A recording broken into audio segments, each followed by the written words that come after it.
अस्सलाम वालेकुम, नमस्कार, सत श्री अकाल एंड गुड इवनिंग। मैं हूं आरज़ू काज़मी और आप देख रहे हैं पॉइंट ऑफ व्यू। हमें जी जॉइन किया है डॉक्टर अभिषेक मिश्रा साहब ने। बहुत शुक्रिया सर कि आज आप आए। Thank you so much. Thank you Aarzoo ji, always a pleasure. आप बुलाती हैं, थैंक यू सो मच। बहुत शुक्रिया। आजकल हर तरफ एक हंगामा है, चाहे हिंदुस्तान हो या पाकिस्तान। इमरान खान साहब को हमारे यहाँ जो है वो कह दिया गया कि डिस्क्वालीफाई कर दिया, 5 साल के लिए इलेक्शन में नहीं आ सकते। लेकिन देखते हैं आगे क्या होता है, वो अपील करते हैं या नहीं करते हैं। लेकिन मोदी जी के लिए आपके यहाँ जो है वो vote of no confidence motion की बात की जा रही है और कहा जा रहा है। तो सबसे पहले ये क्या है और क्यों है? मतलब वैसे तो हम देखते हैं कि भारत जो है वो कई जगह पे बहुत सक्सेसफुली बीजेपी की गवर्नमेंट जो है वो जाती है, डिफरेंट कंट्रीज में सब कुछ हो रहा है।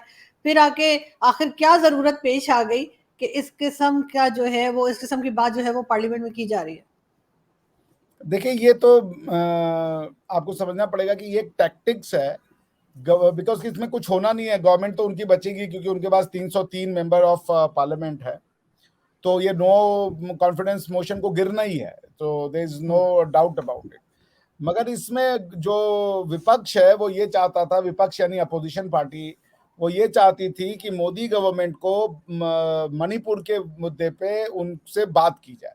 और मणिपुर पे वो चर्चा करने को जिस तरीके से ये चाहते थे, क्या नाम है आपका, अपोजिशन वाले, वो उस तरीके से चर्चा नहीं कर रहे थे। तो इसी मणिपुर के मुद्दे को लेते हुए गौरव गोगोई हैं, वो लोकसभा सांसद है असम से। तो असम यानी कि वही नॉर्थ ईस्ट का जो 7 सिस्टर्स हम कहते हैं, उनमें से एक जो है वो असम भी है। तो उन्होंने रूल 198 जो business of procedure for Lok Sabha है, उसका इस्तेमाल करते हुए उन्होंने no confidence in the council of ministers, यानी ये गवर्नमेंट के अगेंस्ट में है। आपको समझना पड़ेगा ना कि ये जो काउंसिल ऑफ मिनिस्टर्स है, गवर्नमेंट जो है, उनके अगेंस्ट में ये नो कॉन्फिडेंस मोशन आया है। और उसमें उसकी कंडीशन ये होती है कि जब गौरव गोगोई जी अगर ऐसा कोई मोशन लाना चाहते हैं नॉर्थ ईस्ट के मुद्दे पे, तो उनके साथ 50 और जो उनके सांसद होंगे उनका सिग्नेचर चाहिए होगा उस मोशन पे। उनको वो 50 लोग भी मिल गए हैं। तो ये 9 और 10 अगस्त को इस पे बहस होगी। इसमें जो ये हैं, क्या नाम है, प्रधानमंत्री मोदी, वो 10 तारीख को विपक्ष के सारे आरोपों का जवाब देंगे। अब नो कॉन्फिडेंस मोशन आता इसलिए है क्योंकि जब आप गवर्नमेंट के ऊपर भरोसा नहीं दिखाते हो, तो आप ये कहते हो गवर्नमेंट से कि हमें आपके ऊपर भरोसा नहीं। बिकॉज की गवर्नमेंट जो है ना, दो तरीके की होती है डेमोक्रेसी में। एक होती है रिस्पॉन्सिबल और एक होती है रिप्रेजेंटेटिव। रिप्रेजेंटेटिव गवर्नमेंट जो होती है उसके पास जो है ना वो पावर नहीं होता, उसमें हेड ऑफ द स्टेट जो होता है वो एक राजा होता है। और ये जो रिप्रेजेंटेटिव गवर्नमेंट के लोग होते हैं, ये जनता के नुमाइंदे तो होते हैं, लेकिन इनके ऊपर नॉर्मली एग्जीक्यूटिव जो होता है, यानी राजा जो है, वो उनकी बात को माने या ना माने वो राजा के ऊपर डिपेंड करता है। तो they are representative but they are not responsible. अब रिस्पॉन्सिबल वो होता है, रिस्पॉन्सिबल गवर्नमेंट वो होती है जिसमें कि जो रिप्रेजेंटेटिव्स होते हैं, they are responsible to the people. और डेमोक्रेसी में जब आप कहेंगे कि गवर्नमेंट जो है वो रिस्पॉन्सिबल गवर्नमेंट है, तो they are answerable to the Lok Sabha, to the elected house of the people, क्योंकि वही कलेक्टिव रिप्रेजेंटेशन है इंडिया के विल ऑफ द पीपल का। तो this is the way, this is the reason कि उन्होंने article 73 read with the rule 198 of the business for the rule of Lok Sabha, उसको लेकर के इन्होंने नो कॉन्फिडेंस मोशन गवर्नमेंट के अगेंस्ट में, काउंसिल ऑफ मिनिस्टर के अगेंस्ट में लाए हैं। और they want to have a debate on Manipur issues, कि मणिपुर में जो हुआ वो आपको पता ही है, मैतेई और अन्य समुदाय के बीच में। तो दिस इज द रीजन, इसलिए इसको लाया गया। एक चीज और मुझे बताइएगा अभिषेक जी कि आपके यहाँ हमने देखा है कि डेमोक्रेसी जो है काफी स्ट्रांग रही है। पाकिस्तान में तो जाहिर है बिल्कुल भी नहीं रही। शुरू से हमने देखा कि कहीं ना कहीं एजेंसीज और फौज जो है वो इंटरफेयर करती रही। तो क्या वजह है कि भारत में डेमोक्रेसी इतनी स्ट्रांग रही और कभी भी इमरजेंसी, एक बार जरूर इमरजेंसी लगी है if I am not wrong, और लेकिन बाद में कभी ऐसा नहीं हुआ। तो क्या वजह है कि आप लोगों ने उसको, आप कैसे उसको मैनेज कर पाए? कि आपको लगता है कहाँ पे पाकिस्तान से गलती हुई कि यहाँ पे नहीं वो चीज रही? पाकिस्तान से कहीं गलती नहीं हुई, पाकिस्तान ही गलत है। देखिए, डेमोक्रेसी को आरजू जी समझना पड़ेगा। अब मुझे नहीं पता कि पाकिस्तान के लोग डेमोक्रेसी किसको समझ रहे हैं। आप डेमोक्रेसी इलेक्शन करवाने को समझ रही हैं, ये जो गवर्नमेंट आती है इलेक्टेड, इसको आप समझ रही हैं ये डेमोक्रेसी। ये डेमोक्रेसी नहीं है। ये गवर्नमेंट्स जरूर है इलेक्टेड, बट ये डेमोक्रेसी नहीं है। डेमोक्रेसी का मतलब होता है rule of law. Rule of law is an antithesis of theocracy.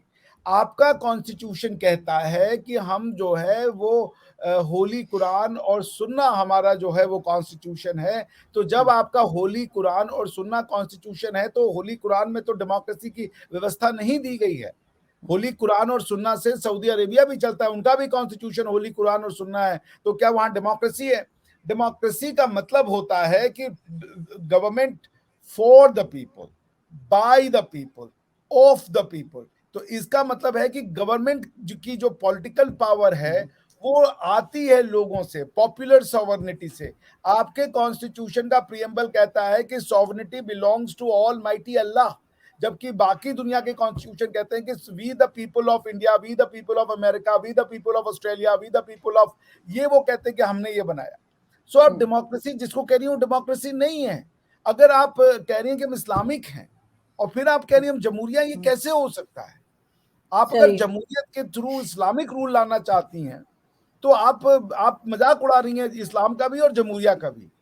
क्योंकि जमहूर तो तब आएगा जब आपके यहाँ पे रिलीजन लोगों का पर्सनल मैटर होगा। जमहूर की जो शुरुआत है, डेमोक्रेसी का जो कॉन्सेप्ट है वो है सेपरेशन ऑफ दी, आप क्या ऐसे कह लें, separation of the mosque from the Quran, separation of the ulemas from the Quran. क्योंकि ये जो पावर उलेमा आपके और काजी और मुफ्ती एक्सरसाइज करते हैं, वो पावर बेसिकली आपके पार्लियामेंट में होनी चाहिए, आपके जुडिशरी में होनी चाहिए।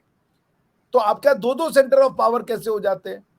पॉइंट ये है कि आपके यहां डेमोक्रेसी नहीं आ सकती। डेमोक्रेसी की कंडीशन सुन लीजिए। Number 1, every human being is equal. आप क्या एवरी ह्यूमन बीइंग इक्वल है? नहीं है भाई। आप खुद कहते हो उसमें कि भाई काफिर नॉन काफिर में आपके पासपोर्ट में कि अहमदिया मुसलमान नहीं है, ये नहीं है, हिंदू को जो है वो दर्जा नहीं देंगे। कोई बराबर नहीं है आपके यहाँ पे। जो माइनॉरिटी राइट्स है वो लिखा है कि माइनॉरिटी राइट्स उतना ही मिलेगा जो इस्लामिक प्रिंसिपल्स के थ्रू आ सकता है। भाई ये डेमोक्रेसी नहीं है। डेमोक्रेसी के लिए पहले आपको कॉन्स्टिट्यूशन को सुप्रीम डॉक्यूमेंट बनाना पड़ेगा। Absolute equality of men and women, absolute equality of all men, absolute equality of the freedom of religion, absolute equality of opportunity, absolute equality of जिसे कहते हैं आप governance, governmental parties, no extra constitutional power. भाई आप democracy से क्या achieve करना चाहते हो? आपके यहाँ पे डेमोक्रेसी से शरिया अचीव करना चाहते हैं। भाई डेमोक्रेसी का पर्पस है वेलफेयर स्टेट। डेमोक्रेसी का मतलब है कि कोई अपने घर में बुद्ध को पूज रहा है, कि वो अल्लाह मियाँ को पूज रहा है, कि भगवान श्री राम को पूज रहा है, वो किसको पूज रहा है, इससे स्टेट का कोई लेना देना नहीं होता है। आप क्या, तो स्टेट जो है वो कर रही है कि पीएचडी करना है तो पहले कुरान की वो हाफिज करो, कुरान का एग्जाम दो। आपके यहाँ डेमोक्रेसी नहीं आ सकती, बिकॉज जिसको आप डेमोक्रेसी कह रहे हैं वो डेमोक्रेसी नहीं होती है। डेमोक्रेसी में democracy, rule of the people. आप क्या पे आपने लोगों को इस तरह का कर दिया है कि जब तक हमारे पास जो है वो शरिया लॉ नहीं लगेगा तब तक हमारी प्रॉब्लम का सॉल्यूशन नहीं। आप क्या पे लोग डेमोक्रेसी को हेट करते हैं क्योंकि उनको लगता है उनकी सारी समस्याओं का निवारण जो है वो शरिया लॉ में है। आप अभी एक जाकर के वो कर लीजिएगा स्ट्रीट पोल कि भाई डेमोक्रेसी में आपको क्या चाहिए, शरिया लॉ चाहिए या पार्लियामेंट से बना हुआ लॉ चाहिए? सब कहेंगे शरिया लॉ चाहिए। तो जब शरिया लॉ है वहां पे तो आप डेमोक्रेसी कहां से आएगा आपके यहाँ पे?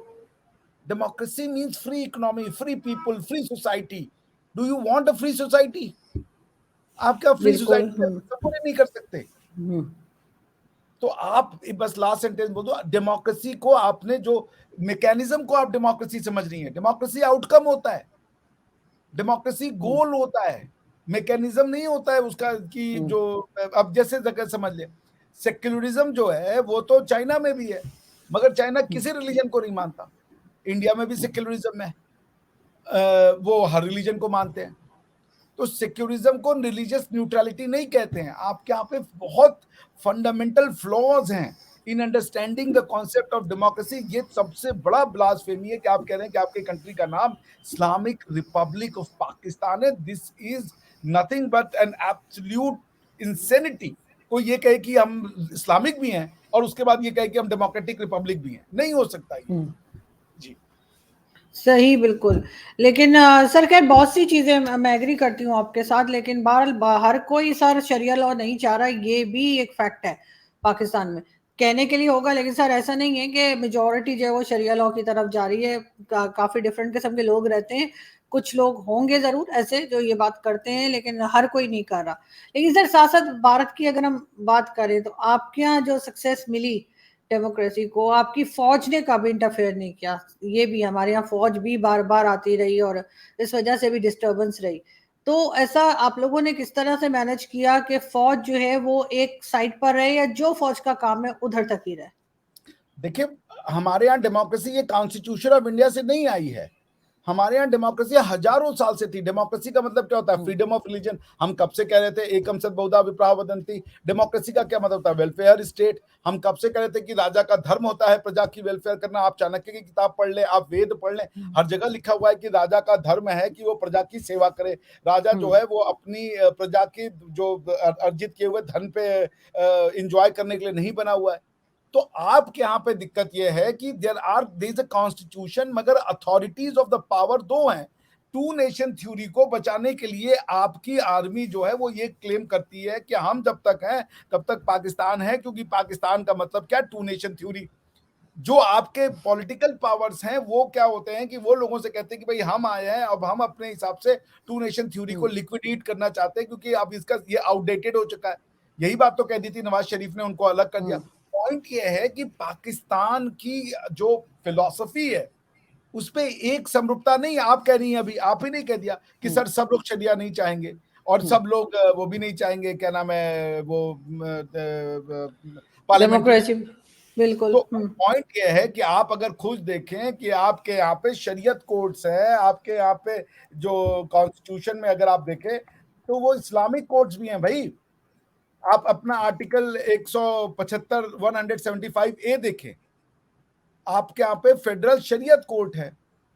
आप समझ रही हैं? अब आपको अब और क्या चाहिए आपको, बताइए। इस्लामिक कोर्ट अब आप रखेंगे तो आप ये बताइए कि आप कहाँ से इसको वो बना लेंगे, जिसे कहते हैं कि वो आपका पार्ट 9 ऑफ द कॉन्स्टिट्यूशन देखिए। पार्ट 9 ऑफ द कॉन्स्टिट्यूशन आपका कहता है Islamic provisions relating to the holy Quran and composition of Islamic council. तो आपके यहाँ पे जो ये कहते हैं ना कि हम कभी भी उनको वोट नहीं देते, क्या नाम है, मौलाना मुफ्ती को, हम तो उनको हरा देते हैं। भाई क्यों देंगे? क्योंकि कॉन्स्टिट्यूशन आपका वही बनाता है। वो तो तब देना जब कॉन्स्टिट्यूशन से कुछ और बन के आए। मौलाना और मुफ्ती को पता है कि ये जो है इसकी पावर मेरे सामने कुछ नहीं है। वो तो बल्कि इनको इनको कहता है तुम जाओ रूल करो, लेकिन ताकत तो मेरे पास है सारी। तो वो अगर कुछ खराब होता है तो कहता है ये सब तुम्हारे हुक्मरान दोषी हैं, हुक्मरान दोषी हैं। वो सारी के सारा मलबा फोड़ देगा हुक्मरान पे, पॉलिटिशियन पे और कॉन्स्टिट्यूशन पे, और कहीं वो मलबा नहीं फोड़ेगा। वो तो उसने शराड क्रिएट किया हुआ है। He is enjoying the power. और उसके बाद जो है आपको जूते खाने के लिए, गाली खाने के लिए बेचारे पॉलिटिशियंस आप क्या पड़े हुए हैं? पावर है उनके पास, वो कुछ कर सकते हैं, वो कोई रिफॉर्म ला सकते हैं। तो देखिए ऐसा है कि हमारे यहाँ इसलिए नहीं हुआ क्योंकि लोग अपनी मिट्टी से जुड़े थे। आर्मी को कुछ नहीं बताना, आर्मी का एक ही चीज बचानी है, कॉन्स्टिट्यूशन ऑफ इंडिया और भारत की सीमाओं की रक्षा। उनको पता है, इससे ज्यादा उनका कोई काम नहीं है, क्योंकि उनको कोई आइडियोलॉजी को सेव नहीं करना। उनकी एक आइडियोलॉजी है, भारत की सीमाओं की रक्षा करना, ये एकमात्र उनका काम है। उनको पता है भाई। और कल को अगर उनको पॉलिटिक्स में आना है तो वो रिजाइन कर देंगे और आ जाएंगे, इलेक्शन लड़के वो जीत जाएंगे। कई हमारे यहाँ पे ऐसे पॉलिटिशियन हैं जिनका मिलिट्री बैकग्राउंड रहा है, कैप्टन है, मेजर है, वो लोग आते हैं अपना इलेक्शन लड़ते हैं। लेकिन आपके यहाँ दिक्कत ये है कि आपकी कॉन्स्टिट्यूशन से दो पावर सेंटर है। आर्मी कहती है कि सिर्फ सीमाओं की रक्षा करना हमारी ड्यूटी नहीं है, टू नेशन थ्योरी को भी हमें जिंदा रखना है। क्योंकि अगर टू नेशन थ्योरी खत्म हो गई तो फिर हम सुरक्षा किससे करेंगे? अगर इंडिया और पाकिस्तान के बीच का मतभेद ही खत्म हो गया तो भाई आर्मी बिकम्स यूजलेस ना। आप समझ रही हैं? जी जी। टू नेशन थ्योरी तो उनके पास एक एक्स्ट्रा कॉन्स्टिट्यूशनल पावर है। और जो आपकी गवर्नमेंट है ये बेचारी, ये नाम निहाद की ये जो गवर्नमेंट है, सारा इस्लामिक काउंसिल आपके पास है, शरीयत कोर्ट आपके पास है, आपके पास है अलग से मौलाना मुफ्ती का वो मदरसा स्कूल चल रहा है। इनके पास क्या पावर है? इन बेचारों के पास, इनको गालियां भी देते हो।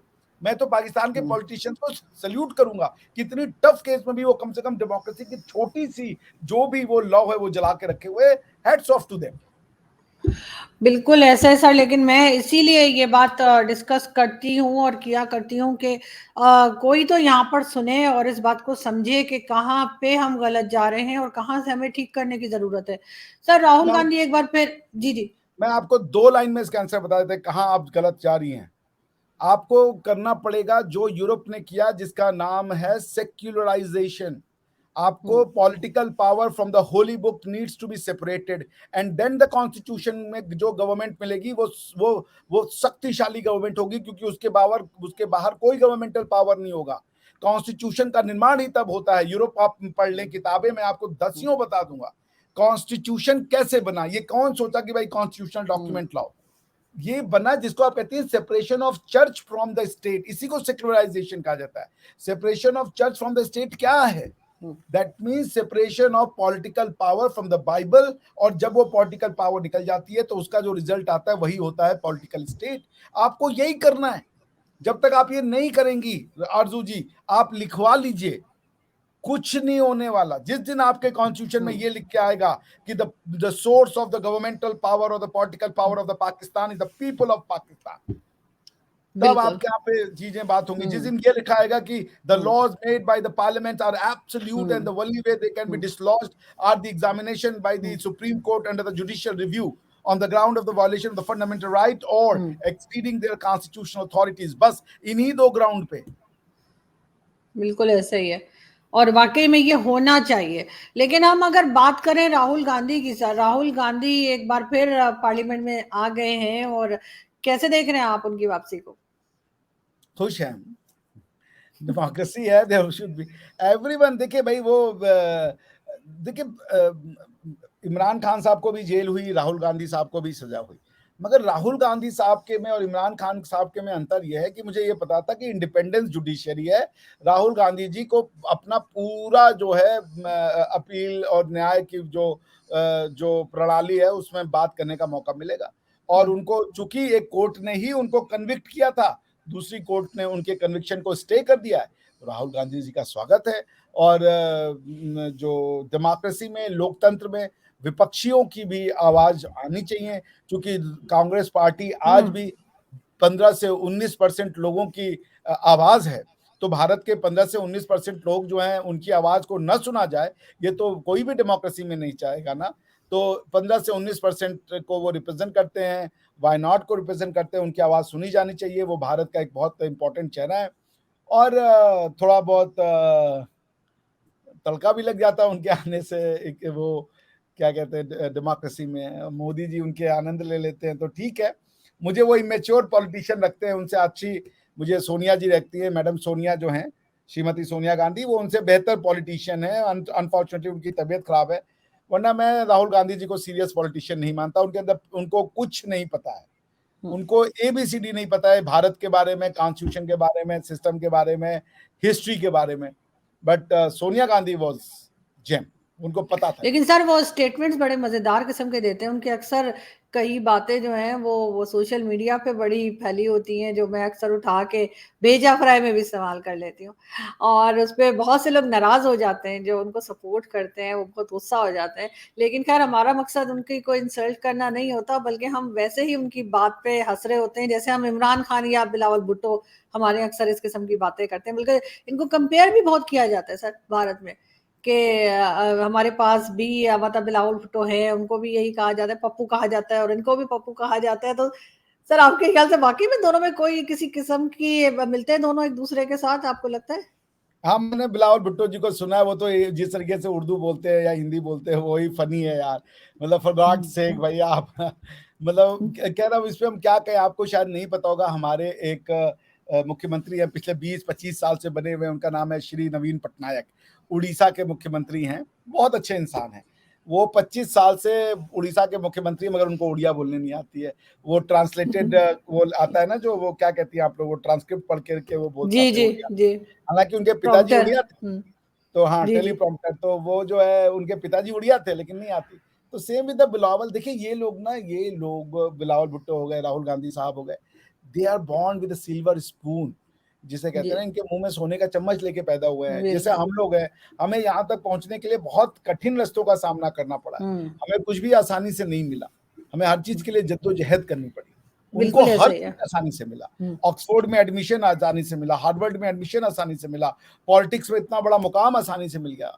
हमें हुँ, और आपको तो आरज़ू जी, हमें तो डेली लाइफ़ में कितनी जद्दोजहद करनी पड़ी है। कोई बहुत हमारे ज़्यादा। खिलाफ हो गया, कोई हमारे फ़ेवर में हुँ। आया, किसी ने हमारे बारे में बुराई बतिया दी, किसी ने कैंपेन ही शुरू कर दिया कि अब आरज़ू जी ऐसी हैं, अभिषेक मिश्रा तो एक नंबर का चोर है, पीएचडी इसकी फालतू है। ये सब तो हमने तो फेस किया ना, डिप्रेस्ड हुए। उनको तो सब कुछ उसमें मिला। There is an uncanny similarity between Shri Rahul Gandhi ji और जनाब बिलावल भुट्टो। वो दोनों लोग एक ही जैसे हैं। दोनों को पॉलिटिक्स का पी नहीं पता, दोनों को अपने देश के बारे में कुछ नहीं पता। बट मैं लेकिन सम्मान ये करता हूँ, बहुत ज़रूरी है। मैं बिलावल जी का भी सम्मान करता हूँ और राहुल गांधी जी का भी सम्मान करता हूँ, क्योंकि विपक्ष का वो सम्मानित चेहरा है। और जो भी हो, वो he is a political leader, so I must respect him. बिल्कुल ऐसा-ऐसा लेकिन सर बिल्कुल आप सही कह रहे हैं कि दोनों जो हैं वो क्योंकि बहुत स्ट्रॉन्ग फैमिली बैकग्राउंड थे और उनको कुछ जैसे कुछ करना नहीं पड़ा ख़ास और इतना टफ टाइम उन्होंने नहीं देखा, जो करेक्ट। आपने या मैंने अपनी फ़ील्ड में देखा हो। लेकिन सर जो प्यार और जो रिस्पेक्ट हम लोगों को मिली है वो शायद उनके हिस्से में नहीं आई। ये ज़रूर मैं कहूँगी क्योंकि ज जिस तरीके से आप स्टेप बाय स्टेप आगे बढ़ते हैं तो उसका अपना एक मज़ा होता है और उसी से जो लोग हैं वो भी जो है एक इमेज बनाते हैं सबको वरना पता है कि कुछ भी प्लेट में रख के हमारे आगे नहीं रखा हुआ। Thank you so much sir कि आपने जॉइन किया, बहुत अच्छा लगा आपसे बात करके। बहुत शुक्रिया। Thank you thank you. Arzoo ji.